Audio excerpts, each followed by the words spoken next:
มามื้อนี้เด้อพี่น้องเด้อมีสิ่งสำคัญเนาะพี่น้องก็คือบ่าวตูนกับน้องบ้องเพิ่นก็เตรียมจัดงานเสียสละโสดหรือว่างานแต่งดองน้องนั่นเองเคยอยู่ที่ไปดองอยู่บ้านเจ้าอยู่บ้านเจ้าตั้นทางในแม่นอกก็เคยตั้นแบบว่าเป็นนันประตูหั่นนะหน้าประตูนั่นเขาแต่ว่าบ่ได้ใช้เงินบ่ได้ใช้เงินมีแต่อันนั้นเย็นเครื่องดื่มไปซื่อเย็นให้เขาอ๋อแล้วก็เปิดประตูให้เขาแล้วก็จึงเปิดประตูแล้วก็ขึ้นบันไดแต่ถ้าสมมุติในต้องงานพาควันนี่บ่งานพาควันนี่บ่ได้มีผู้แคนยังบ่มีได้พวกพาควันบ่มีแล้วบ่มีบ่พาควันคืออ้ายเคยไปร่วมงานกับน้องควันโตน้องอีหยังแหละบ่มีผู้แคนมักเบ้งกันยิงมักเบ้งมาหยังเด้บ่มีผูกคอต่อแขนเอาใช่ว่าง่ายๆซะบ่มีผูกคอต่อแขนแต่ว่าจะมีไปเลาะเย็นเหล้าน่ะจะมีเย็นเหล้าแสดงว่าแขกคนนั้นไปเลาะเย็นเหล้าเจ้าสาวเจ้าบ่าวเนาะเลาะเย็นเหล้าจะงานมีบ่หอมแก้มอย่าได้คันเดี๋ยวตอนนั้นวัฒนธรรมตอนนั้นอย่าเด้อคันมีเด้อมีแล้วบ่มีแล้วว้าวเด้อมีแล้วมีบ่โอ้เจ้าโอ้ย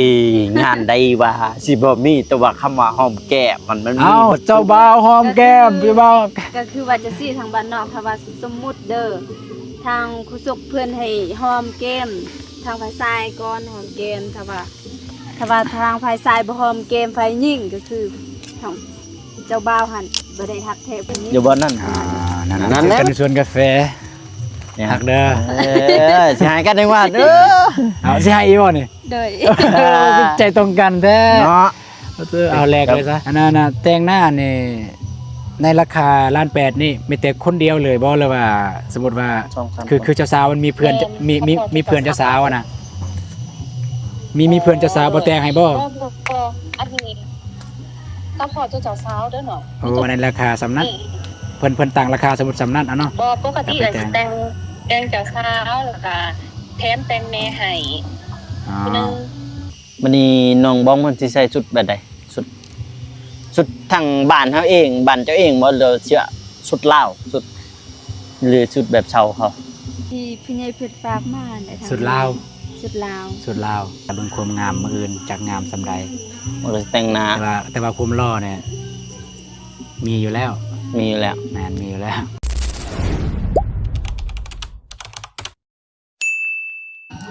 มาพี่น้องไงเนาะเปิดภาพมาเด้อพี่น้องเด้อก็มาอยู่บ้านเพื่อนคือเก่าคือเดิมพี่น้องเลยโอ้โธ่มาเบิ่งทางนี้ก่อนว้าวประเด็นเลยมานี่ก็บ่ได้หยังดอกกินฮอดเข้าเก็บกาแฟมาบ้านหรือว่าบ้านอันนั้นมุนฮักส่วนกาแฟนะพี่น้องเนาะกับเพื่อนตูนนั่นเองพี่น้องเลยมื้อนี้เป็นงานสำคัญพี่น้องเลยงานสำคัญอีกหนึ่งของเพื่อนก็คือเพื่อนสละโสดเสียสละโสดแล้วเด้อพี่น้องเด้อทั้งสองฝ่ายทั้งบ่าวตูนแล้วก็น้องบ้องเพิ่นเนาะพี่น้องเนาะผมฮักก็คือสวนปลากาแฟนี่แหละพี่น้องเลยเนาะผมฮักอยู่สวนปลากาแฟนี่แหละพี่น้องเอ้ยมนฮักกาแฟกาแฟบ่าวตูนเพิ่นได้นี่ได้แต่ก่อนนี่ยังเก็บกาแฟแถวนี้พี่น้องเอ้ยมาวันนี้มีสิ่งสำคัญเนาะพี่น้องเนาะกับมหาโมคูนี่แหละพี่น้องนะพอเพิ่นก็เสียสละโสดทั้งสองฝ่ายเนาะพี่น้องเนาะก่อนอื่นหมดก็กับทักทายสบายดีเด้อพ่อแม่พี่น้องเนาะบ่ว่าสิอยู่ภายในหรือว่าต่างประเทศก็ยินดีต้อนรับเข้าสู่ช่องเบาโกชนบทสปปลาวพี่น้องเอ้ยเนาะมามื้อนี้เด้อพี่น้องเด้อมีสิ่งสำคัญเนาะพี่น้องก็คือบ่าวตูนกับน้องบ้องเพิ่นก็เตรียมจัดงานเสียสละโสดหรือว่างานแต่งดองเนาะนั่นเองน้องพี่น้องเนาะก็คือตั้งแต่ มือลมกันแล้วก็มาฮอนมื้อนี้เนาะพี่น้องจักว่ากระโดนเติบได้พี่น้องในนี้ตรงนี้แหละที่ว่าผมฮักที่สวนกาแฟนี่ทุกคนยังจำได้บ่นี่ป่ากาแฟนี่อ๋อโธ่มาเคลียร์หม่องเก่าหม่องเดิมเด้อนี่หม่องนี้แหละได้ที่ว่าผมฮักที่สวนกาแฟนะนี่กาแฟเพิ่นก็เริ่มยังเลยนี่เห็นบ่พี่แต่ว่ามื้อนี้เนาะพี่น้องนะทางเบาตูนเพิ่นก็มาอยู่นำกันแล้วพี่น้องเนาะไปกะปองดองนะค่าสินสอดแล้วก็น่าจะพร้อมแล้วก็มื้ออื่นพี่น้องเพิ่นก็สิได้จัดงานหรือว่าเฮ็ดตามฮิตของประเพณีของเพิ่นนั่นแหละพี่น้องเอ้ยโอเคก็สิจัดก็บ่แม่นว่าสิจัดอยู่นี่เนาะพี่น้องเนาะสิจัดพูดอยู่บ้านน้องบ้องพุ่นพี่น้องอยู่บ้านอาหังเดี๋ยวสิเอิ้นพุ่นพอนัดกันมาอยู่ทางนี้เลยเฮ้ยมันนี่บ่มาอยู่นี่อันจังห่มนี่มาอยู่ห่มพี่มันจะคักกว่าพุ่นนั่นกันอยู่พุ่นตะมิดเพราะว่าอยู่บ้านละหันมันมีเสียงเพลงก็เลยมาทางนี้ซะปึ๊บนี่อยู่นี่ดีกว่าพี่น้องเอ้ยอากาศก็ค่อนข้างดีนี่เจอกันก็อยู่สวนกาแฟนี่แหละพบฮักที่สวนกาแฟก็อยู่มองนี่แหละพี่น้องเอ้ยนะมามื้อนี้ที่เก่าที่เดิมเด้พี่น้องเอ้ยเด้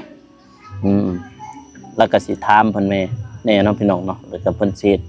มีของแบบใดเอิ้นหมู่ครูเท่าใดแล้วก็จัดงานก็เป็นแบบใดแบบดั้งเดิมหรือว่าแบบแบบลาวเดี๋ยวเราไปหูไปชมนำกันนะพี่น้องเนาะเพราะว่าเพิ่นยังอยู่พุ่นอยู่ถ้ามิดก็มื้อนี้ก็คือได้ยินแม่เบาตูนเราเว้าเมื่อกี้เนาะพี่น้องเนาะมื้อนี้แม่นว่าอันนั้นจัดงานอยู่นี่นะพี่น้องเนาะกินแม่นน่ะอยู่เฮือนเบาตูนมื้ออื่นแม่นน่ะไปบ้านน้องบ้องพุ่นพี่น้องนำอื่นโอ้กกสีดากกอันนี้ครบสุดอยู่สวนน่ะนี่อยู่สวนเบาตูนนี่ FC ยังจำได้บ่นี่แหละมองที่ว่าเพิ่นพบฮักกันนั่นน่ะบ่อนมาเงาะกันก็อยู่นี่แหละพี่น้องอันนี้อยู่สวนเบาตูนนี่แหละนี่จะหินได้แหละหินนี่บ่หรือหินนี่ในคลิปเก่า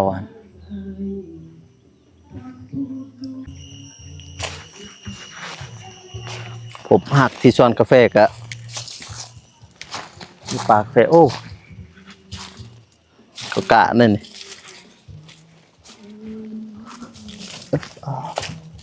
โอ้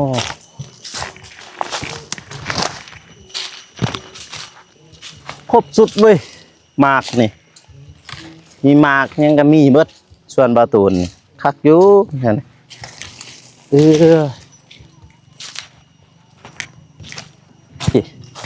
มาอยู่ทางลังเลยได้ปัดเนี่ย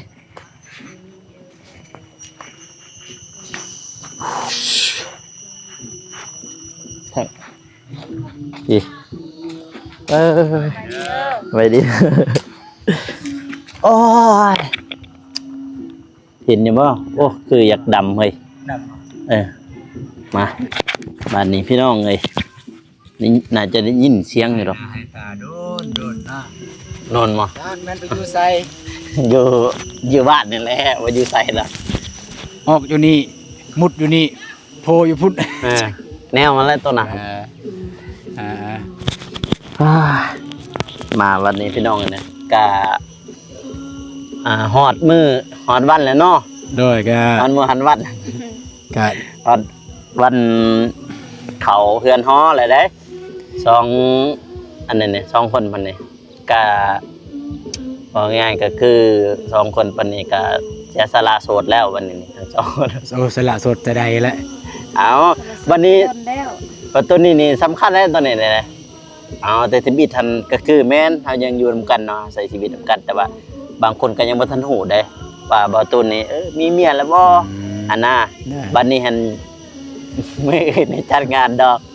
ก็สิฮู้ได้มื้ออื่นนี่ เพราะว่าถ่ายรูปถ่ายหยังเนาะ แม่น มีอยู่บ่บ่อนถ่ายรูป ฮะ ก็ไทยเดินสารกวนทันเด้ก่อน บ่มาตั้งรูปมาตั้ง บ่ทันเนาะบ่ทัน คือบ่ทันแล้ว บ่ทันแล้ว อืม มุมบิดดิ้งแทนนะท่าน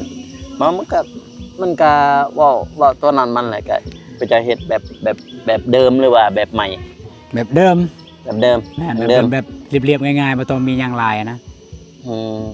เรียบๆง่ายๆบ่ต้องมีหยังลายบ่ต้องมีหยังมาอิหยังเกินมาประดับมาประดามาตกมาแต่งหน้างานบ่มี แบบดังเดิมเฮาเลย แบบเดิม แบบมีแต่เต้นกับตัง แม่มันจะเต้นกับตังหันทันสมัย กับเครื่องเสียง กับเครื่องเสียง สำนั้นเนาะ แม่น ทบิด ที่ก็ใส่อันนั้นพระบัตรเอาทางบ้านน้องเวลาเฮ็ดงานดองนี่ พระบัตร ใส่พระบัตร มุ่งฮะ พระบาทหมู่เด้ แต่ว่าสมัยนี้ก็ใส่เต้นนะ มันมีเต้นนะเด้ทบิดเบาโกก็คิดว่าสิจัดอยู่นี่เด้อยู่เฮือนนี่เด้ทบิดเด้ ว่า คันว่าจัดอยู่นี่เดินก็กว้างแน่ แม่น แต่ว่าอันนี้ก็เอาทางฮีดของไอ้ตูนเพิ่นแต่ว่าทางฮีดของน้องแล้วแม่นจัดอยู่เฮือนฝ่ายซ้าย แม่นเอ้าบัดนี้ความหมายก็คือ จัดอยู่บ้านหนองบองเป็นฮีตของน้องบองติ อ่า ก็หมายไปจัดอยู่หั่นให้มันถือฮีเท่าอะนะให้มันถือแม่นให้ติดฮีเบื้องนี้ ก็เอา อ่า ก็แบบว่า เอาฮีดทางน้องครึ่งหนึงแน่แล้วก็เอาฮีดของไอ้ตูนครึ่งหนึง แม่นมาผสมกันจังซี่แล้วก็ทางนี้ครึ่งหนึงทางเฮาครึ่งหนึง อ๋อ จะบ่แม่นฮีททางน้องบองลวดเลยแล้วบ่แม่นและบ่แม่นฮีทเบาตูนลวดเลยแล้วบ่แม่น อ๋อ ทางนี้ครึ่งทางนี้ครึ่งอะนะจังซี่นะ ก็คือบ้านเบาตูนนี่แม่นว่าเอาเมียนี่ไปจัดอยู่เฮือนไผยิงบ่นั่นบ่ คันบ่เบาตูนเอาเมียนี่ บ่เอาไงคือบ้านเจ้าซะสมมุติโอเล่ซะเอาโอเล่ซะเอาตัวอย่างเอาโอเล่เป็นตัวอย่าง สมมุติอุเลเอาเมียอยู่บ้านเนาะ บ้านอื่น บ้านอื่น บ้านอื่นนี่บ้านใดได้บ้านอื่นนี่ เอาบ้านอาหังเลยซะ บ้านอาหั่งก็จัดอยู่อาหั่ง จัดอยู่อาหัง สมมุติเพิ่นเอาอยู่บ้านทะแดงเด้ สมมุติอยู่ท่าแต้งนี่ก็เองตามเพราะว่านี่ยังบ่เคยเองตามบางเทื่อก็เพิ่นจัดสองเทื่อจัดสองเทื่อคืออยู่บ้านเมียก็มีบ้านพ่อแม่บ้านเพิ่นก็มีแต่คนมีอะนะ มันคือก็ขึ้นกับซองฝ่ายบ้านนั้น งานกันกับสองฝ่าย อ๋อ แต่ถ้าฮิตบ้านเบาตูนเลย เอาคนในบ้านนี่สมมุติว่า อันตัวเขางานเขากินนี่ยังก็อยู่เฮือนเมียแต่ว่าจะบ่มีการเต้นการลำการหยังมาแต่การตีพะเนาะแบบดังเดิมต้มตึบแล้วก็ลำแบบฮีทคอง ยังตีนั่นน่ะ เคนแต่ทางจึงก็ตี นะ งานดองนั่นก็ตีออกมืออันออกสัก นั่นแหละ อ้อม ตีอ้อมตีหยัง อ้อมเฮือนครัวอ้อมเตาไฟก็ตี จากนั้นก็มี มีบ่ มี เอ้า แต่เบิ่งมืออื่นนี่จะมีระบอแบบนั้นก็ทาเบิ่ง อืมแต่ตอนนั้นเป็นอยู่เฮือนน้องบองนะน้องบองมีบ่แบบนั้นตัวก็ตีอ้อมอันนี้นะ นี่ อ๋อ นะ คือเห็นนั่นน่ะก็แบบ แบบว่าเอามีดไปสักใส่เตาไฟอันก็มี มีบ่ นั่นแต่นี่ทางฮีทเบาตูนเป็นฮีทเพิ่นฮีทผู้หยอกผู้ใหญ่ คือกันหั่นนะ อ่า ทั้งแม่ข่อยยังมีคือกัน แต่ว่าบ่ถ้าว่าคือสมมุติคือมาอยู่นี้แล้วอะแต่ว่าสิให้ตีตอนนั้นบ่ได้ตีแล้ว อืม เพอบอกลัวนะบริตีแล้ว เพราะว่าตอนนั้นมันพูดมันยังอยู่บ้านตะจึงพุ่นนะยังอยู่เชียงดวง เขายังตีแบบนั้นแต่ว่ามันใหญ่มานี่แล้วถ้าว่าเอาเมียเอาหยังกะบริตีแล้วแต่ว่าคืออยู่หันซ้ายพวกร้านเขาเอาเบียร์เอาผัวอันนั้นเด้อีดีแน่ โอ้เดี๋ยวผัวเปล่า เออ อืม แต่ก็เขาก็บริตีดอกนั่นน่ะแนวแบบดังเดิมก็มีคือกันทางนั้น แต่ก็เขาก็จัดมีบัตรมีหยังหั่นแหละ ได้ เพราะว่าผัวเพิ่นก็คนอยู่หลักขาวนี่คนลาวบ่ เป็นคนลาว อ่า จัดแบบดังเดิม จะแบบดังเดิมแบบทางฝ่ายหญิงเด้ อืม ให้ฝ่ายหญิงเฮ็ดอยู่เฮือนฝ่ายหญิงเขาก็ใส่อยู่หั่น มื้อนี้ก็คือได้ยินแม่จะว่าเมื่อกี้แม่บ่ตุนเอาเมื่อกี้ก็คือเพิ่นว่ามื้อนี้นี่แม่นว่ากินอยู่เฮือนเจ้าเนาะ ก็บ่เอิ้นว่ากินดอก เอิ้นว่าอืม พ่อเฒ่าแม่เฒ่ามาแกะฮีดแกะของอยู่นี่ อ๋อมาแกะหิน แม่ แกะของ นกินก็คันเอิ้นมากินก็โอ้ยของกินหลายๆบ่จังซี่สั่นเอิ้น นั่นน่ะ เอิ้ บ่ นผู้นี้เอิ้นผู้นั้นมาจังซั่น อ๋อ นะก็กินแต่อันนี่ก็มีกินข้าวพาสามัคคีหยังแบบว่าพ่อเฒ่าแม่เฒ่าเพิ่นมาเฮือนเด้ อ๋อ ประมาณนั้น มันมาแปลงหินไปคลองทางนี้เนาะ แม่น อ๋อ แม่นแต่ว่ามื้ออื่นนี่จะไปอยู่พุ่นแล้วก็ อยู่ ไปกินน้ำกันอยู่พุ่นเลย ประมาณนั้น อืม ตามที่ได้ยินเพิ่นเว้าประมาณนั้น แบบมื้อนี้นี่เพิ่นมาแกะหินแกะคลอง แม่นมาแกะเฮ็ดแกะของอยู่นี่อยู่เฮือนบ่ตูน มื้อนี้ก็แบบเขาก็แฮ้เคยอยู่แต่ว่า มีแต่ว่า แม่เคยนี่บ่ฮู้ว่ามีระบ่คันมีก็รถตอกๆแล้วเลยสิขี่ไปตังจะบ่ได้ถามผู้ใหญ่บ่บ่ได้ถามจังอันนั้น เฮ้เคยแบบใด ก็คือแฮ้เคยกับ อันแฮ้เคยกับห้องฮู้หังยังไปเลย นี่ เจ้าก็อยู่เฮือน มีอยู่บ่ นี่ อ่า ทางบ้านนอกนี่ อ่า ถ้าสมมุติว่าทางฝ่ายชายกำลังขี่รถหรือว่าไปหาเฮือนเจ้าสาวต้องไปเฮก่อน อ่า จนได้ฮอดเฮือนเจ้าสาวนี่เพลงแฮ เออ นั่นน่ะเนาะ เขาก็ตั้นกันยังบ่เขาตั้นว่าทาง มีอยู่บ่ตันนี่ยังเฮ็ดประตูโค้งก็ยัง เออ คันสิว่าตั้นก็มีแต่ว่าบ่แม่นสิตั้นด้วยดอกไม้มีแต่ว่าคนนี่แหละมาตั้น คนไปยืนคนไปยืนตอนรับประมาณนั้น เออ แม่นคนไปยืนต้อนรับแล้วก็ได้เย็นอันนั้นแม่น สุราเนาะ เด้อ บัดนี้อยู่ในหันนั่นเด้ถามข้างแน่เด้อย่าตั้นมาแล้วบ่มีเงินใส่ซองเว้ายากเด้เขาดองแล้วว่าซั่น อันนี้ฮู้คือกัน อ่ะบ่ มัน ซอง บ่มีนะบ่มีเงิน อา ใช้ จัง ซอ ซี่ งหรอก อาจังซี่ซะน้องมองน้องเคยอยู่ที่ไปดองอยู่บ้าน ที่ เขา น้องเคยไป อยู่บ้านจ้ะ ตันทางในแม่นน้องก็เคยตั้นแบบว่าเป็นนัดประตูหั่นนะ เออหน้าประตู เย็นนัดให้เขา เออ แต่ว่าบ่ได้ใช้เงิน บ่ได้ใช้เงิน มีแต่อันนั้นเย็นเครื่องดื่มไป แต่ ซื่อ ว่าเย็นให้เขา อ๋อแล้วก็เปิดประตูให้เขา โดยแล้วก็จึงเปิดประตูแล้วก็ขึ้นบันได แต่ เลื่อนเลย ถ้าสมมุติในเวลาที่น้องตันหั่นแล้วก็มีสมมุติน้องยินเหล้าบ่ยินเหล้าบ่แล้วก็สมมุติน้องยินให้อายปุ๊บเอ้าอายรู้สึกว่าเอ้าค่าน้องยินให้อายก็จกเงินให้เอ้าน้อง เขา เอาแล้วบ่เอา เอา แสดงว่ามีคือกัน มีงาน มีคือกันเว้ารวมแล้ว เออ แต่ถ้ามันบ่มีแสดงว่าเขาให้เขาก็บ่เอาเพราะมันเป็นฮีทเฮาเด้เอาเป็นฮีทเฮาเด้ ถ้าก็บ่ตั้นกับ อ่า ลุยเลย แม่น เอออั อันนี้ก็แสดงว่ามีคือกันต่างแต่ว่ามูสิให้เฮาหรือบ่อันนะอ คือทางลาวนี่ตามที่เห็นมาเด้อตัวตั้นนี่ก็มี แล้วก็ตัวล่างตีนนี่ก็มีได้ก่อนจะขึ้นเฮือนเจ้าสาวมีได้มีข้างล่างตีนเด้ ตีนบ่มี บ่มีเลยก็ลุยเลย แต่ถ้าเบิ่งมื้ออื่น ตายเบิ่งมื้ออื่นนะ ก็ไป งาน มื้ออื่นแต่เช้าเด้อมื้ออื่นเด้อ อืม มาแต่เช้า แต่6 โมงแต่ว่าคันบ่โกนสินอนอยู่ไส ฉันโหบางทีก็อยู่ท่าแตงแต่ว่าท่าแตงก็ขึ้นไปคืนบางทีก็บ่ได้นอนท่าแตงบางทีก็เมื่อคืนพอเครื่องก็บ่ได้ตัดอีหยังนะใส่ชุดเก่านะ โอ้ยสุดเก่าก็ได้ก็แล้วแต่ตามอัธยาศัยของแต่ละคนนะ อ่า ว่าตัวเองสบายสะดวกสบายแนวใด อืม แต่ว่าอยู่บ้านน้องบ้องเนี่ยค่อนข้างว่าการแต่งตัวมันอยากต่างอยู่บ้านเบาตูนอีก มีแต่ว่าทาเบิ่งมืออื่น แต่งตัวแต่งไปแต่งตัวทางฟังนั่นมาเลย เรื่องงานนะคือคันเบาตูนน่ะเรื่องงานเนี่ยการแต่งตัวนะตามอัธยาศัยคือชุดนี้ไปเลยก็ได้คันอยู่บ้านเบาตูนแบบนั้นแบบ ว่า แบบมู่ๆหั่นบ่ แมนแต่ปัจจุบันน้องบ้องเนี่ยจะสุดสุภาพสุดทรงนักเรียนเสื้อนักเรียนจังซี่นะ เพราะว่ามื้ออื่คันว่าเฮาไปแต่เช้ายานเบว่าทางเพิ่นก็แต่งตัวบ่ทันนั่น เอากับเพิ่นให้ไปแต่เช้าเด้ นั่นแหละแต่ว่าตามที่ปกติแล้วทางบ้านนอกแม่นจะไปงานนี่แม่นไปแต่เช้าอยู่ก็คือแบบไปเฮ็ดเวียกของเจ้าของงานหลังจากเฮ็ดเวียกแล้วก็ฮอดชั่วโมงกินข้าวประมาณ 10 โมงบ่หรือว่า 11 โมง จากนั้นหลังจากกินข้าวแล้วก็มืออาบน้ำก็แต่งโตวแล้วก็มาอีกมานัดแมนมาเต้นเลยมาเต้นมากิน ก็แนวแหละตัวพวกหมู่คู่หรือว่า เต้นมากินจนค่ำก็ได้ ญาติตีพี่น้อง ถ้ามีก็มาซอยเวียกแล้วหลังจากซอยเวียกสิเข้างาน แต่ว่าตัวงานพาควันนี่บ่งานพาควันนี่บ่ได้มีผู้แคนหยัง บ่มีได้พวกพาควัน บ่มี บ่มีแล้วบ่มีบ่พาควันน่ะ คืออ้ายเคยไปร่วมงานกับ พา น้อง ควันโต น้องอีหยังแหละบ่มีผู้แคน มักเบ้งกันยิงมักเบ้งมาหยัง มักเบ้ง เด้ บ่มี บ่มีผูกคอต่อแขนเอาใช่ว่าง่ายๆซะ บ่มี บ่มีผูกคอต่อแขนแต่ว่าจะมีไปเลาะเย็นเหล้าน่ะจะมี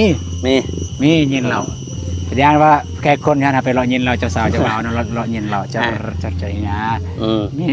อืมแต่ว่าผูกคอต่อแขนนี่บ่มี ผูกคอต่อแขนนี่จะบ่มีประมาณนั้นน่ะนะก็บ่เข้าใจกัน ก็แบบเอาจังซี่เลยตามที่น้องบองเคยไปดองอยู่แถวบ้านจ้ะนี่เขาเฮ็ดจังได๋นี่เจะบ่าวเจ้าสาว เฮ็ดได้ มีบ่หอมแก้มยาได้คัน เดี๋ยวตัวนั้นบ่ลักษณะตัวนั้น ยาได้คันมีเด้อ มีแล้วมันจะ บ่มี มีแล้วมีแล้ว ว้าว มีแล้ว เด้อหอ มี แก้ แล้ว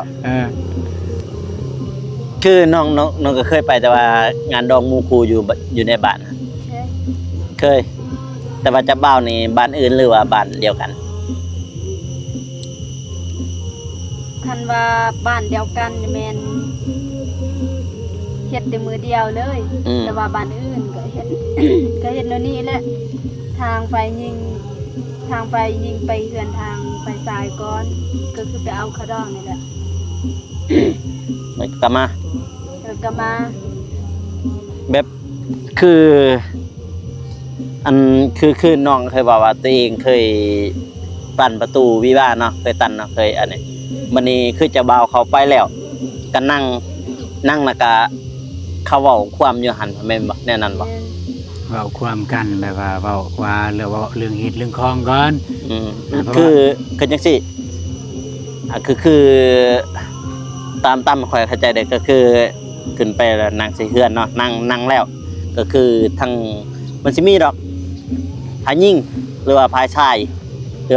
รือว่าพายน้องบองสิเราฮีดแม่นบ่แน่นอนบ่ แม่นประมาณนั้นแหละ มันจะมีเราฮิตเราคอง ว่าเรื่องฮีดเรื่องคลองเรื่องนั้นเรื่องนี้ แม่น แล้วทางพ่อแม่เพิ่นเล่าแล้วอาจสิ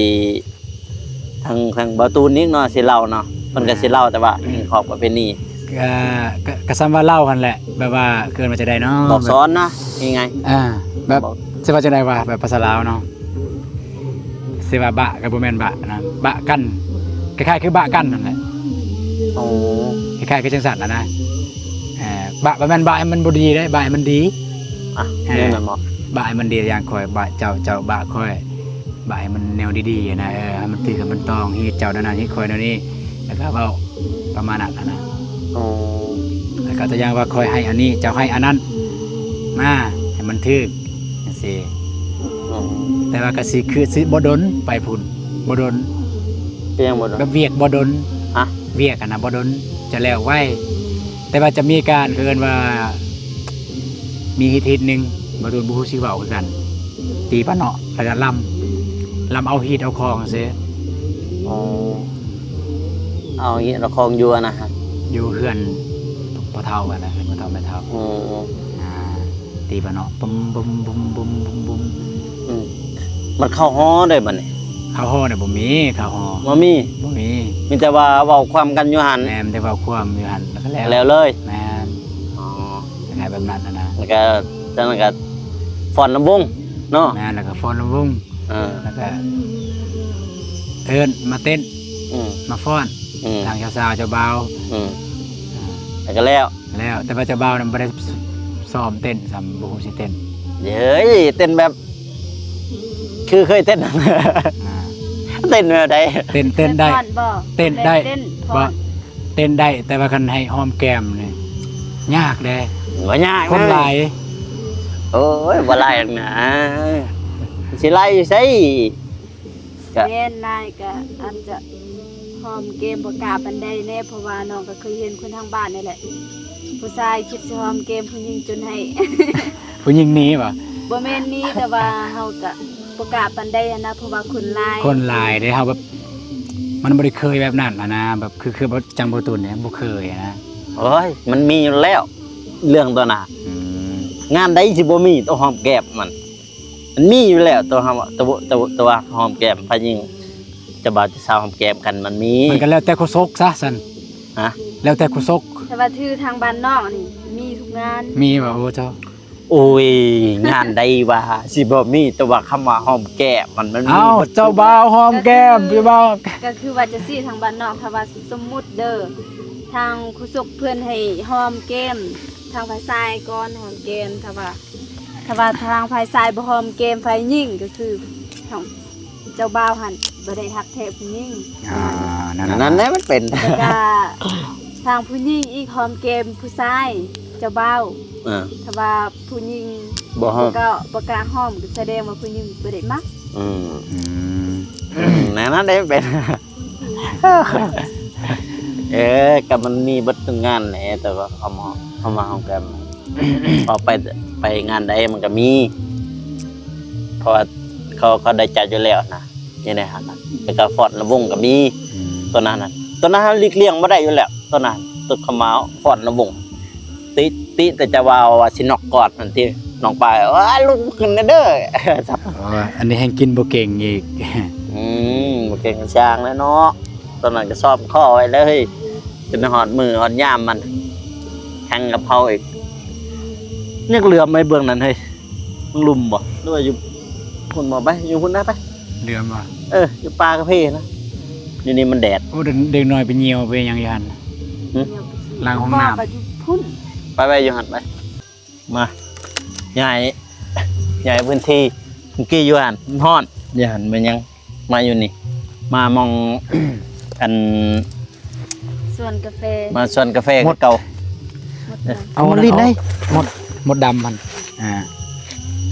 เจ็บเลยมันตัวนี้ตอด เจ็บได้หมดดำนะ มันรีดนี่ก็ได้ มาชวนกาแฟคือเก่าเจอกันก็อยู่ชวนกาแฟนี่แหละ ไปเจอกันอยู่พุ่นเนาะ โดย อยู่บนนั่น ไปเจอกันในสวนกาแฟ เนี่ย หักเด้อ สิหายกันได้ว่าเด้อ เอาสิให้อีบ่นี่ โดย ใจตรงกันแท้ เนาะ เอาแลกเลยซะ แบบว่า เจอกันอยู่สวนกาแฟบ่าวตูนพี่น้องก็คือเพิ่นงอกกันอยู่อะใช่แล้วก็กล้วยพุ่นเนาะกูกล้วยตอนนั้น ตอน เนาะ นั้นเคยเบิ่งการ์ตูนคือเด็กน้อยอีหลีตอนไปเงาะหั่นอีหลี ตอนนั้นหันหมอ เนี่ย บัดตอนนี้ได้บัดนี้ เฮ็ดคือซื้อเด้เฮ็ดคือซื้อ คือเด็กน้อยแน่ก็บ่ได้ว่าหยัง แต่ว่าก็รอ นะฮะ ว้าอ่า บัดบ่าวตูนนี่ตอนนั้นเห็นน้องมาเป็นอะไรตอนนั้น บ่คุมสื่อเด้ อืม ตอนนั้นจะได้เนาะผมรู้สึกตอนนั้นนะเพราะว่าคิดภาพก่อนเพราะว่าจังซี่นะเพราะว่าประตูนก็ค่อนข้างว่าเดาทางไว้แล้วนะเพราะว่าทีมงานโทรมาปุ๊บอยู่ไสอยู่นี่อันนี้ก็ถามไปหนองอยู่ไส ตัวคำมือมาเงาะหันบ่ อ้ายมาเฮือนน้องบองอ้าว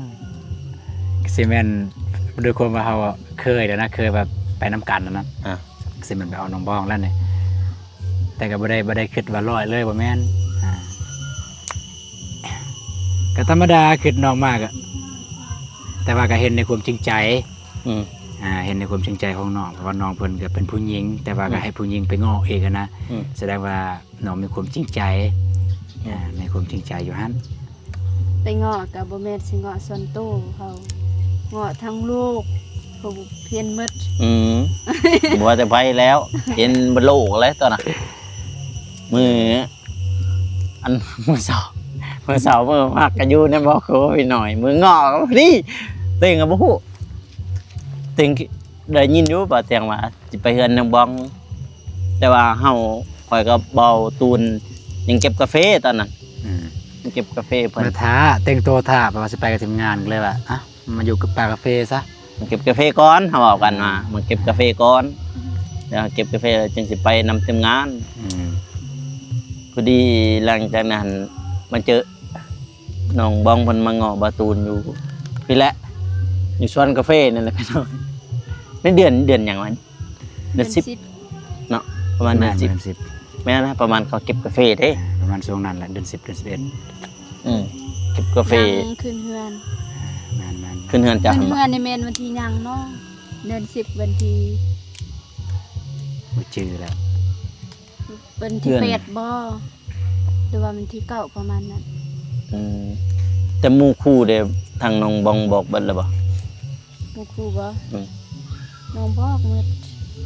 หมู่คู่เนี่ยคันหมู่คู่อยู่นอกเนี่ยคือสิบ่มีตามเบิ่งน้องบ่ บ่มี แต่ห แค่ มู่คู่อยู่ใน แค่เขาแต่งน้องบองมีหมู่บ่ บ่ บ่มีเลย ก็คือแบบว่าน้องก็บ่เคยไปลิ้นไส้อะนะเลยบ่มีหมู่ทาง ไปหันไปห้องน้องก็เคยไปบ่หันเหล้าหันเบียร์เอาง่ายๆเคยไปบ่หันเหล้าหันเบียร์นี่ บ่ บ่เคย นี่แหละบ่ได้ไป ฮะ บ่ตูนนี่นับบ่ได้เนาะ ก็เคยบ่ยำหาบ่เคยเอาก็ตอนช่วงวัยรุ่นได้หยังก็เคยไป ก็บ่ถึงกันว่าเป็นหุ้นส่วนเขาแต่ก็ฮู้ว่าหานี่อยู่ไสประมาณนั้นเพราะว่าอยู่เมืองเฮาเด้ เนาะ บ่ไปมันก็โพดอีก อ่ะบัดนี้นะพี่น้องน่าก็สิ ประเด็นสิถามโบโกแต่งหน้านี่กันให้เขามาแต่งหน้าจังซี่สมมุติในราคาเข้าห้องสำนั้นมีแต่หัวเดียวบ่คนเดียวบ่หรือว่าหลายคน ตามที่เบากูฮู้เด้อตอนนี้เด้อ เด้อ ก็คือเอื้อยเราแต่งหน้ามันนี่ตอนดองเอื้อย อันลูกป้าเนี่ย อีดีอันบ่ บ่มันลูกป้าก็อยู่หันคาเฟ่นะ อ๋อ เพิ่นจ้างหัน โอทิปกรณ์ แล้วก็ทางเมียไอซิเลตะกี้เพิ่นจ้างก็ตึกเท่าไรก็แต่งหลายคน แต่งหลายคนเนาะ หลายคน แต่ว่าราคาเท่าใด ราคาก็เท่านั้นแหละสมมุติเข้าห้องราคาสมมุติล้านหนึงแต่ไปแต่ง3คน เออ อ่า จะก็ลองทำอีกตืม เบิ่งสิลองโทร ลองทำกันอี เล ก ย ตืม อันนั้นน่ะแต่งหน้านี่ในราคา1,800,000นี่มีแต่คนเดียวเลยบ่หรือว่าสมมุติว่า คือเจ้าสาวมันมีเพื่อนมีเพื่อนเจ้าสาวอะนะมีเพื่อนเจ้าสาวบ่แต่งให้บ่ อันนี้ก็พอเจ้าสาวเด้อเนาะเจ้าสาวเลย โอ้เพราะว่าเฮาได้ยินหมู่เฮาเพราะว่าหมู่เฮาเว้าว่าเพิ่นว่าเพิ่นเคยนะเพิ่นเคยแล้วก็เพิ่นว่าแต่ยังว่าในราคาสำนั้นเพิ่นตั้งราคาสมมุติสำนั้นอ่ะเนาะ บ่ปกติจะแต่งเจ้าสาวแล้วก็แถมแต่งแม่ให้ อ๋อ นึงแต่ว่าเฉพาะเจ้าทางหาเจ้าภาพเป็นคนละ200,000ถ้ามีใครอยากแต่งตึกหรือ อ๋อ มัน ถ้า ใน ไป ราคาล้านเปียดนี่เป็นแต่งหน้าพร้อมเครื่องประดับแล้วก็กับแม่เจ้าสาวแต่ว่าคันแม่บ่แต่งก็สิเป็นผู้อื่นผู้ใดก็ได้อีกคนนึงคันว่าแม่บ่แต่งนะ สมมุติว่าแม่บ่แต่งสมมุติแม่เจ้าสาวบ่แต่งก็ แม่บ่แต่งกับหมู่ เอาแม่เจ้าบ่าวได้บ่ ก็เอาผู้อื่นได้ก็เอาผู้อื่นแทนได้อยากให้ผู้ใดก็ได้ โดยคือสุดนี่สุดอันมีบ่สุดแบบสุดแม่บ่แม่เจ้าสาวบ่แล้วว่าสุดแม่เจ้าบ่าวจังซี่ จะมีติ มีบ่ บ่นี่จะสุดเจ้าสาวเลย อ๋อโดยเอา คือเฉพาะชุดเจ้าสาวเลย เอาขอบใจหลายๆเด้อแต่ว่าจังซั่นแหละมื้ออื่นก็มาล่ะโทรใส่ โอเค4 โมงไอ้ฮอดเด้อ โดย4 โมงเดี๋ยวสิบอกเมียลุกแต่3 โมงเลยลุกไปอาบน้ำโดยขอบใจหลายๆเด้อ ก็คือสุดในแมนกับสุดกับสิ้นเสื้อบ่ แม่น ได้ ชุดทั้งสิ้นเสื้อทั้งอันนี้ประดับ อัน คือ นั่นนี้ติดตามประตูลมเพิ่นตะบิดนี่คันเอากับสุดเลย2 ล้าน อืม แต่ว่าประตูลว่าสำหรับสุดนี่มันเฮามีแล้วของเฮาสินกับเสื้อนะ อืม ที่บ่มีมีแต่พวกกำไลแคนบ่พวกใส่ เครื่องประดับ เครื่องประดับนั่นแหละใช่ว่าง่ายๆซะเครื่องประดับนี่แหละบ่มี อืม เพิ่นก็เลยว่ากันสั่นก็สิเอานำล้าน8เพราะว่าเดินทางมาแต่พุ่นก็ไกลแน่เพิ่นว่านะแต่ แต่เมืองมาพี่ นั่นแปด ล้าน8แสนก็สิเฮ็ดจะได้เนาะให้เมียงามครั้งหนึงในชีวิต โอ้ยแต่งให้มันคุ้มเด้อ แม่น แต่งให้คุ้มเลยแต่งบัดเดียวแล้วก็แต่งหน้าแต่งตาให้มันใส่ประดับ สำหรับเจ้าบ่าวเนี่ยบ่แต่งก็ได้นี่ รอแล้ว สดเลย รอแล้วเนาะบ่ แต่ แต่ ง ง สดเลยบ่แต่งนุ่ง เจ้าบ่าวก็แต่งคือกัน แต่ว่าบ่ให้แต่งแบบมันเกิน เนาะ นะ นางวังก็จะเข้มข้นหล่ออีกเด้ เราพิเศษเด้ ก็ลองทำเอื้อยเพิ่นอื่นก็แต่งซ้ำธรรมดา เอาบ่มือกลอง ฮะ มือกลอง มือกองนี่ได้ แบบมาจับภาพเฮาถ่ายรูปถ่ายหยัง เด้เป็นงาน จับภาพบรรยากาศบ่กล้องนี่ต่างหากได้กล้องนี่มันบ่ได้คือกล้อง ถ่าย จิ๊ก หู จิ๊กกล้องถ่ายรูปเด้เอาว่า บ่เอาก็ได้ เอาว่าก็ได้เนาะ เพราะว่า เอากล้องเฮาเลยก็ได้เนาะ เพราะว่าเฮาก็เดินน้อยแน่ อ่า ก็เฮาถ่ายเองเด้ อืมแล้วมีน้องบ้องมันสิใส่ชุดแบบใดชุดทางบ้านเฮาเองบ้านเจ้าเองบ่เราเชื่อชุดลาวชุดหรือชุดแบบชาวเขาตัวใส่ชุดแบบตัวเขาพอนแบบนั้นบ่ โดยใส่ชุดที่พี่ใหญ่เพิ่นฝากมาได้ทาง สุดลาว ชุดลาว สุดลาว ชุดลาว สุดลาวแบบคล้ายๆคือ แต่ว่าชุดแบบนี้แม่น สุดไปร่วมงานดองนะสบายง่าย บ่แม่นไปร่วมงานดอกอันนี้เป็นชุดแต่งงาน ๆก็ เลย มีนี่แม่พี่จังซี่ กระเบียง แล้วปะนะเสื้อจะบ่มีกระดุมอยู่นี่จะกระดุมอยู่นี่เลยอยู่นี่ครับ อ๋อ จะบ่จักสิว่ากันเดี๋ยวทาเบิ่งมื้ออื่น อือ ทาเบิ่งความงามมื้ออื่นจักงามสำใด มันก็แต่งหน้า แต่ว่าความหล่อเนี่ยมีอยู่แล้ว มีอยู่แล้ว แม่นมีอยู่แล้ว ความรอมื้อนี้นี่ให้ตะได้ความรอบ่ตุนว่าให้ความรอให้เพิ่นตอนนี้จักเปอร์เซ็นต์ บ่ฮู้ อันไหนอ้ายถ้าเบิ่งอื่นพี่น้องเพิ่นแต่งหน้าก็ตามข้อยคิดเดี๋ยวข้อยคิดทำอิดอันบาตูนสิหาสุดแบบสุดอันนั้นสุดอันทางลาวหั่นนี่นะสุดทางลาวหั่นเซาเขา แม่นๆคิด เซา ว่าแบบนั้นคือกัน แต่ว่าพอดีเฮามีเพิ่นสิสุดทางแม่แล้วก็ทางผู้ใหญ่เพิ่นฝากมาให้คันเฮาสิบ่นุ่งคันเฮาบ่นุ่งในมือสำคัญของเฮาเพิ่นผู้ฝากก็เพิ่นสิเสียใจเสียความรู้สึกแบบตั้งใจฝากแล้วเฮาบ่นุ่งอะนะ พ่อแม่เพิ่นฝากมาก็ดี เพื่อให้เฮาบ่ได้เซาสุด แม่น อันเซานั่นก็บ่แม่นสิเซาซื่อๆต้องเสียเงิน แพงไหนเซาหันเลย ขนาดแต่งหน้าซื่อ ขนาดแต่งหน้าซื่อๆยังแพง เอาคันบอกเขาสิว่าบ่แต่ว่าตัวสำนันเฮาให้ได้ เพราะว่าในครั้งเดียวในชีวิตนี่นะครั้งเดียว ในชีวิต ให้ได้ ก็เลยว่าลมกับเมียว่าจังไดแบบสิแต่งเองบ่นานแล้วว่าสิหาคนไปแต่งแล้วว่ากันสิหาคนในบ้านก็จักไผสิแต่งเป็นตัวเองก็แต่งบ่เป็นเครื่องแต่งก็บ่มี ก็เลยตัดสินใจว่าโอเคกันสันก็จะสอบคนอยู่ห้านสแตงแหละเขามาแต่งให้หนึ่งละ ค ค รั้ น ง ราคา เดียวในชีวิตแต่งรถ แบบครั้งเดียวในชีวิตแต่นะแบบครั้งเดียวในชีวิต แต่ตัวหนึ่งหันตัวมืออยู่งานดองใหญ่เขาอยู่ท่าแต่งนี่ก็จะทุกคนปากเซ่บอกแต่ว่าคนอื่นนี่ตั้งห่างอีกแล้วตั้งห่างอีกแล้วตั้งห่างก็คือเจ้าสาวเจ้าบ่าวพ่อแม่พายยิงพายไส้เขาจังขาโต้เลยกระจังขาโต้แล้วบัดนี้หันผู้ใดอยากแต่งเพิ่นก็สิเอาเพิ่มเลยคน100,000บ่แล้วจะได้หรือว่า10,000นี่แหละ คือเจะเบาเด็กคันให้แต่งเขาก็แต่งให้จะบ่ แต่งให้ยังสิบ่แต่งเขาก็แต่งมันเนี่ยจะบ่าวจะสาว แต่ว่าคือมันจะว่าคือจะว่าเนาะคือตามที่ข่อยเห็นมาเด้อก็คือเพิ่นแต่งหน้าเจ้าสาวน่ะแต่งหน้าเจ้าสาวอยู่เฮือนเจ้าสาวเลย แม่น แต่ว่าดองทางลาวเด้ แม่น แบบลาวเด้ แบบลาวนั่นนั้น อยู่เฮือนเจ้าสาวเลย แม่น ก็คือเขาบ่ได้อยู่นํกันมันแล้วเจ้าบ่าวเจ้าสาวหันเจ้าสาวหันถ่ายอยู่เฮือนแล้วเจ้าบ่าวจึงไปแฮแต่ว่าทางเจ้านี่บ่แม่นแบบนั้นเนาะ แม่น บ่แม่นบ่ได้ก็คือเจ้าบ่าวกับสาวย่างไปพร้อมกันบ่แนั่นนั่น ไปกันเลย สมมุติเฮาคันจะได้บรรยากาศสมมุติว่าเฮาก็ขี่รถตอกไปรถต้อง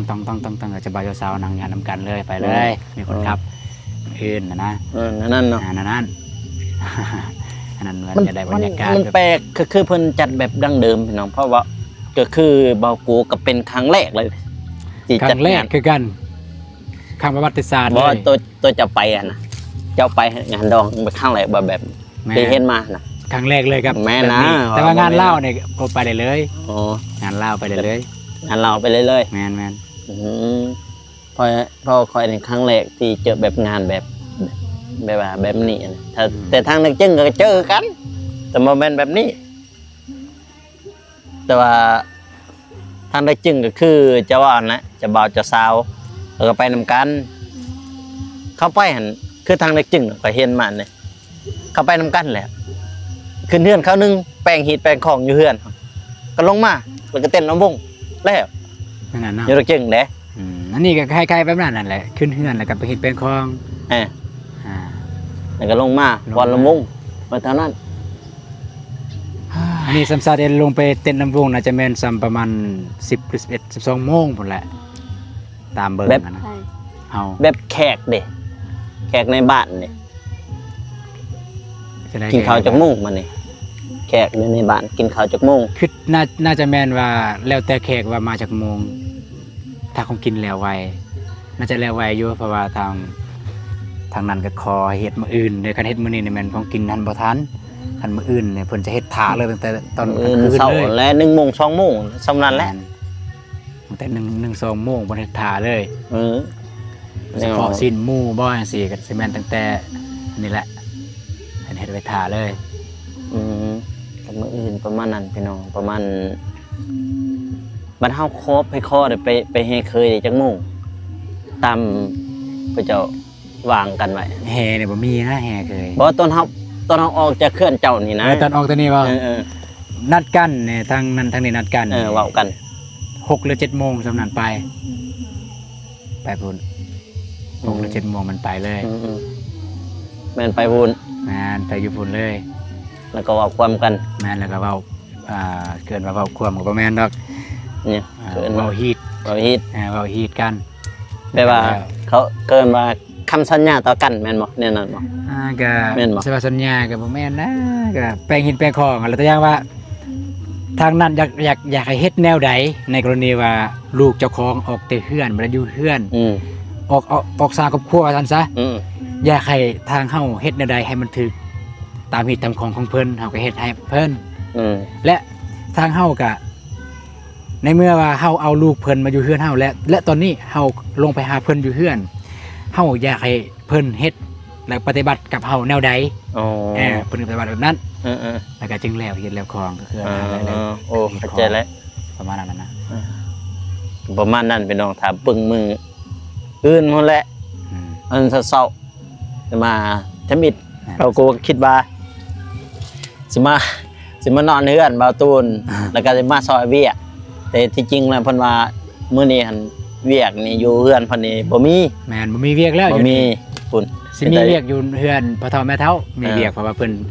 นต้องได้เฮ็ดอีหยังจักอย่างกะเกียมอันนี้อันนั้น แม่นแหละเพิ่นก็เกียมกระโตดกระตังน้องอัมพรนี่ชวนมาอยู่บ่ ซ้อน แม่นบ่แบบพวกน้องชาลีน้องเดิม ยิ้มเลยเนาะ ฮะมันก็ยิ้มแน่แล้วเฮ้ย ยิ้มแน่แล้วเฮ้ย ได้เรื่องน้องเดิม น้องเดิมน้องชาลีชวนมาอยู่ จริงๆเนี่ยอยากส่วนเด้แต่ว่าเกรงใจพ่อเฒ่าแม่เฒ่า เก่งใจแน่ได้ บ่สิว่ายังไงเพิ่นจัดอยู่หั่นน่ะนะเพิ่นเป็นผู้จัดก็เลยเกรงใจเพราะว่าย่านว่าเรื่องของกินของอยากนั่นแหละ ยังบ่เพียงพอ บ่เพียงพอย่านว่าทั้งเสียนะสมมุติว่าคือบ่ตูนเอิ้นพี่น้องบ่ตูนแล้วว่าคนรู้จักบ่ตูนไปหลายสินะสมมุติว่าและเพิ่นก็เชิญพี่น้องเพิ่นมาแต่นอกแต่นาบ่แล้วว่าแต่นั้นแต่นี่หั่นนะอีตน ยัน เพิ่นนะย่านเพียงบ่พอ แม่นยันบ่เพียงบ่พออีกอย่างก็คือเห็นเนาะพี่น้องอันนี้ก็เข้าใจทางประตูนเพิ่นก็คือเห็นทางอันเอื้อนน้องบ้องนั่นแหละอีกอย่างสถานที่เนาะสถานที่มันก็คับแคบมันน้อยพี่น้องเนาะเจอหลายจนว่าอาหารบ่เพียงบ่พอพี่น้องเอ้ยก็เกรงใจก็แม่นคือเพิ่นว่าแหละพี่น้องเพิ่นซ้ำคือเขาว่าถ้ามันเบิดก็เฮ็ดแซ่บก็ถ้ามันเหลือก็เฮ็ดหลายอ่ะแม่นแน่นั่นเนาะแม่นบ่ แล้วมันเหลือก็ของกินหลายแม่นถ้าเหลือของกินหลายบ่ของกินแซ่บ คันมันเบิดของกินแซ่บพี่น้องเนาะมื้อนี้เพิ่นก็นี่แหละมื้อนี้เพิ่นแป้งหิดแป้งคองแม่นอยู่เฮือนบ่ตูนมื้ออื่นแม่นล่ะกับเซาแม่นไปพุ่นพี่น้อง นั่น ประมาณนั้นเอ้าก็บ่มีหยังได้บัดนี้นะ ๆได้ ทางบาโกก็บางทีก็สิลงไปทางพุ่นแหละทางบ้านน้องบ้องนั่นแหละไปทางไปเบิ่ง ก็ดีคือกันบ่โกไปพุ่นก็ไปอัปเดต ไปอัปเดต ไปอัปเดต ไปอัปเดต แล้วก็ทำไอบัญชีหันมียังถามนะคะ แม่น เพิ่นมาบ่ ถามน้ำเพิ่นมาแล้วถามน้ำเพิ่นอยู่เฮือนมันแต่เพิ่นนั่นแหละผู้เว้าได้แน่นะแม่ก็ว่าบ่ได้ มื้อนั้นเห็นอันนั้นเป็นจังได เอื้อยจะเป็นแล้วเป็นช่างเพื่อจะเอามือพาไปของหมอนะเป็นเบาเมฆคนน่ะ เจ็บไปแบบนั้นแหละ เจ็บปวดออดแอดก็เลยพาไปให้มันอิ่มใจว่าซั่นซะถ้าบ่ไปมันก็อุกใจย้อนบ่เฮาบ่พาไปของหมอนี่บ่จึงเจ็บจึงเป็น พาไปได้ซะให้มันแบบใจจะบ่คิดนะ เบิดเท่าไหร่อยู่ คันอยู่ท่าแตกนี่ก็บ่ได้หลายเนาะ อยู่หมอเวียดน่ะ อยู่มอเวียดได้ป่ะ อ้าว ประมาณ500,000วะเนาะ500,000 5 เซน 500,000ปลาย 5 เซนไป อืม บ่ไรเด้อหมูน้ำมัน มีแต่จังซั่นน่ะเด้ เออ ทางว่าโกเองก็บ่มีหยังเนาะพี่น้องเนาะมื้อนี้ก็มาแสดงความยินดีทางบ่าวตูนที่เสียสละโสด เสียสละโสดเพิ่นก็ว่าเสียสละโสดแต่ดนน่ะพี่น้องเอ้ย แม่น แต่ว่าเสียสละโสดก็แต่ดนพี่น้องนะเพราะว่าบางคู่บางคนหมู่คู่ก็อยู่ไกลเลยอยู่ใกล้เพิ่นก็บ่ฮู้ได้ว่าบ่าวตูนนั้นมีเมียนะบัดนี้สิได้จัดงานดองจึงสิได้ฮู้ข่าวพี่น้องบางทีว่าแซวสาวก็ไอ้ตื้อจะมีเมียแล้วว่ะ สาวอกหักเลย ก็หลายคนเขาฮู้อยู่ฮู้แล้ว แน่นอน แม่นฮู้โดยเฉพาะคนที่เฮาเคยลมก่อนสิมาตัดสินใจลมมานี่พวกนั้นฮู้แล้วเพราะว่าเฮาได้บอกเด้เฮาได้บอกแล้วนั่นๆจังซี่เด้อจังซี่เด้อประมาณนั้นนะ โอเคซะนะ ได้ บัดนี้ก็ทำบ่กูสิกลับก่อนเด้อพี่น้องเด้อหรือว่าพุ่นน่ะสิได้เจอกัน จะมาเจอกันมื้ออื่น บ้านน้องบองละมื้ออื่นพี่น้องอันน่ะ มันบ่มื้อนกันมันแรงบ่โกก็ไปพุ่นแบบเดทเล็กๆน้อย เป็นมื้อแรงก็อัปเดตอยู่หั่นเลยจึงสิเดินทางกลับนะเดี๋ยวบางทีก็สินอนท่าแต้งบางทีก็สิกลับอันนั้นก็ถ้าเบิ่งความจริง แต่ว่าบ่าวตูนนี่ใส่ชุดแบบใดสิถามก่อน ๆสุภาพปานใดมื้ออื่น บางทีเจ้าบ่าวใส่ชุดหนึงเจ้าบ่าวหมู่เจ้าบ่าวก็ใส่ชุดหนึง หมู่เจ้าบ่าวก็ใส่สุภาพคือกันนั่นเลยทีมงาน อือ ใส่สุภาพเบิดเลย แต่บ่าวโกเนี่ยบ่ได้ตัดเลยชุดใส่ชุด โอ้ยบ่ต้องตัดดอ อั ก นนี้เนาะเสื้อแวดมีแล้วบ่ เสื้อแวด มีแล้วเสื้อแวด สั่งหาหมอเลยว่าอันนั้น แม่นเพราะว่าอยู่เฮือนแม่เฒ่าแล้วเดี๋ยวไปพุ่นเพิ่นให้นุ่งอยู่พุ่นแต่ว่าทางนี้เฮาก็นุ่งคือกันนุ่งแบบเสื้อสุภาพทรงสุภาพ ก็ประมาณนั้นนะพี่น้องเนาะ อืม เดี๋ยวบ่าวโกก็สิกลับก่อนเด้อพี่น้องเด้อแล้วก็สิเวลาจึงสิเข้าไปอันนี้ลงคลิปก่อนนะลงคลิปแล้วจึงสิเข้าไปลุมเอาบัดนี้พี่น้องอะเนาะอัน2คนเพิ่นกลับแล้วพี่แหละก็มาแสดงความยินดีทางบ่าวตูนแล้วก็น้องบ้องนำพี่น้องเนาะที่ว่าเสียสละโสดหรือว่าจัดงานดองมืออื่นเนาะพี่น้องเนาะก็คือพบหากันอยู่ที่สวนกาแฟกันนี่แหละสวนกาแฟนี่แหละพี่น้องเลยเจอกันกับยูฮันแหละมางอมายังกับยูฮันเลยพี่น้องเลยเนาะมือที่เพิ่นมางอนะพี่น้องเนาะก็ว่าเป็นพี่น้องเพิ่นเบิ่งเนาะเพิ่นเสียมาตลอดพี่น้องเลยเนาะว่าบ่าวตูนกับน้องบ้องมื้อใดสิแต่งงานก็มีข่าวดีมื้ออื่นเนาะพี่น้องเนาะวันที่30พี่น้องเพิ่นสิจัดงานดองก็จัดงานดองก็แบบดั้งเดิมเด้อพี่น้องเด้อแบบดั้งเดิมแบบฮิตของประเพณีทางบ้านเขานี่แหละพี่น้องเนาะแบบว่าบัตรสอบบัตรเชิญบ่มีนำพี่น้องเนาะนั่นผู้ขอต่อแขนก็บ่มีพี่น้องเนาะมีแต่ว่าผู้ใดมีน้ำจิตน้ำใจนำพี่น้องเราอยากฝากอันเคินมาอยากช่วยเหลือทางงานแต่งน้องบองเบาตูนก็ให้เบาโกเป็นสะพานบุญก็ได้หรือว่าติดต่อทางเพิ่นโดยตรงก็ได้น้องพี่น้องเนาะเอาท้ายนี้ก็เบาโกก็สิอวยพรทางคุณยายทุกท่านเด้อพี่น้องเด้อที่เบิ่งคลิปเบาโกแต่ต้นจนจบเนาะจังได๋ก็อวยพรให้คุณยายทุกท่านจงมีแต่ความสุขความเจริญปรารถนาสิ่งใดก็ขอให้ได้สิ่งนั้นให้ได้ดังสมปรารถนาไปไสมาไสไปหอดจอดให้ถึงให้มีแต่คนฮักคนน้อมคนฮักคนแพงท้ายนี้ก็เบาโกก็ขอตัวลาไปก่อนเด้อพี่น้องเด้อสำหรับคลิปนี้ขอกล่าวเข้ามาสบายดีพี่น้องเดี๋ยวเจอกันอีพีหน้าหรือว่าคลิปต่อไปของเบาโกเนาะพี่น้องเนาะบ๊ายบาย